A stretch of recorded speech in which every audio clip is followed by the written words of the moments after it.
আল্লাহ যখন যা করে বান্দার ভালোর জন্য করে। হয়তো প্রথমের দিকে আমরা সেটা বুঝতে পারি না, কিন্তু সময়ের পরিক্রমায় যখন বাস্তবতা নিয়ে সামনে আসে, দিন শেষে আমরা বলতে বাধ্য হই আসলেই ওই দিন ওই ঘটনাটা হওয়াতে ভালোই হয়েছে। আল্লাহ কখনো বান্দার ক্ষতি চাই না।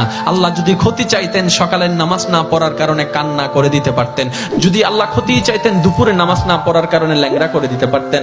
আল্লাহ সেটা চান না। আল্লাহ চাই বান্দার সব সময় ভালো। আর মা তো দেখেন জন্ম দেওয়ার কারণে সন্তানের তো অপরাধ করার পরও মা সন্তানের প্রতি কতই ভালোবাসা, কতই মায়া, বাবার কাছ থেকে সন্তানের পিঠকে বাঁচাই ফেলছে, এরকম হাজারো মা আছে ওই মায়ের জন্য।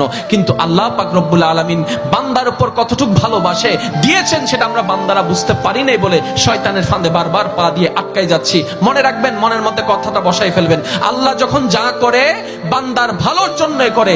একদিন না একদিন সেই ভালোটা আপনার বিবেকে এবং মনে প্রমাণ হয়ে সামনে চলে আসবে।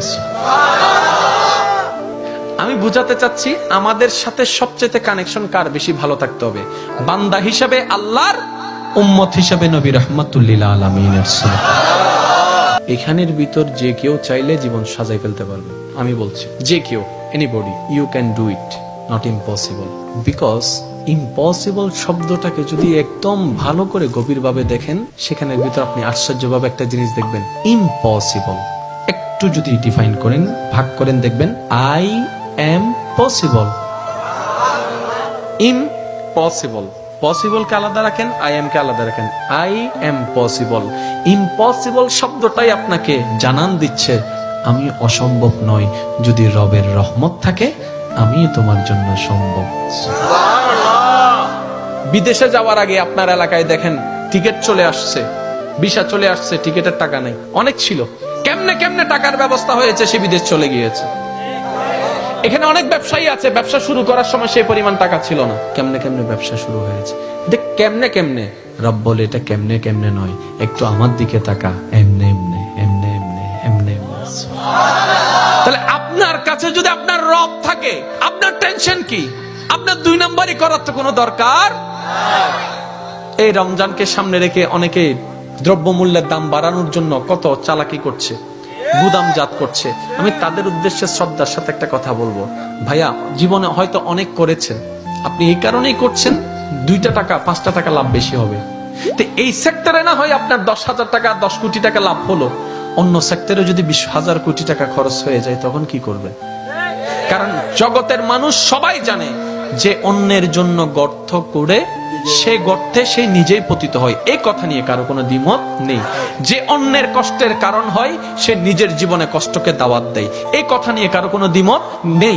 আপনি ধর্মের কথা বাদ দেন, একজন মানুষ হিসেবে চিন্তা করে দেখেন, যারা কোটিপতি তারা বাজারে যাচ্ছে না, অফিস থেকে টাকা দিয়ে দিচ্ছে, ঘর থেকে স্লিপ দিয়ে দিচ্ছে, ফোন করলে বাজার চলে আসতেছে, হিসাবও নিচ্ছে না। কিন্তু আমাদের মতো যারা গরিবরা আছে, দিনে এনে দিনে খায়, অল্প কিছু টাকা ইনকাম করে সেখান থেকে কিছু ভাগবটারা করে চাউল নেই, অল্প করে চাউল নেই, অল্প করে ডাল নেই। একবার ভেবে দেখেন তো, আপনি যেগুলাকে মওজুদ করে দাম বাড়িয়ে দিচ্ছেন, এগুলো আপনি আমি কেউ বানাই নাই, সব রবের দেওয়া নিয়ামত।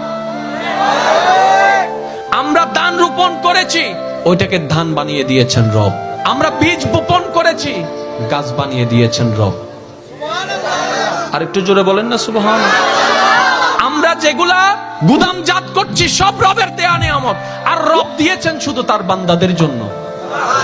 এবার আপনি আমি যদি সে বান্দাদের কাছে খাবারটা পৌঁছানোর জন্য একটা দেওয়াল হয়ে দাঁড়াই, রবের কাছে আপনি আমি আসামি হয়ে যাব।